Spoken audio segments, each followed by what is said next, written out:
Power star Pawan Kalyan నటించిన OG cinema ప్రపంచవ్యాప్తంగా విడుదల. పవర్ స్టార్ పవన్ కళ్యాణ్ నటించిన ఓజీ సినిమా గురువారం రోజున సుమారు 2000 సినిమా థియేటర్లో పాన్ ఇండియా మూవీగా ప్రపంచవ్యాప్తంగా అట్టహాసంగా విడుదలైంది. ఎన్టీఆర్ జిల్లా నందిగామలో గురువారం రోజున శ్రీ లక్ష్మీ ప్రసన్న మయూరి టాకీస్ 2 సినిమా హాల్లో ఓజీ సినిమా విడుదలైంది. యువ దర్శకుడు సుజిత్ దర్శకత్వం వహించగా డివివి దానయ్య, దాసరి కళ్యాణ్ ఓజీ సినిమాను నిర్మించారు. ముందస్తు టికెట్ల అమ్మకాలతో సుమారు 60 కోట్ల రూపాయలు వసూళ్లు ట్రేడ్ చేసినట్లు ట్రేడ్ వర్గాలు చెబుతున్నాయి. ముంబై, జపాన్తో ముడిపడిన గ్యాంగ్స్టర్ డ్రామా సినిమా ఇది. హీరో పవన్ కళ్యాణ్ ఓజస్ గంభీర పాత్రలో తెరపై సందడి చేశారు.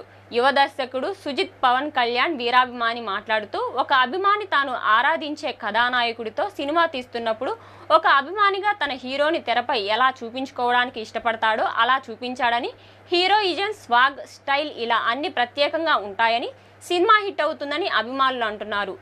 ఈ చిత్రానికి రవి, కె చంద్రన్, మనోజ్ పరమహంస కట్టిపడేసే విజువల్స్, తమన్ సంగీతం ఓజీ సినిమాను అద్భుతంగా మలిచాయని అభిమానులు అంటున్నారు. సంగీత దర్శకుడు తమన్ తన భారీ మ్యూజిక్తో యువ దర్శకుడు సుజిత్ పవర్ స్టార్ పవన్ కళ్యాణ్ ఓజస్ గంభీర పేరుతో ఓ రేంజ్లో చూపించాడని అభిమానులు అంటున్నారు.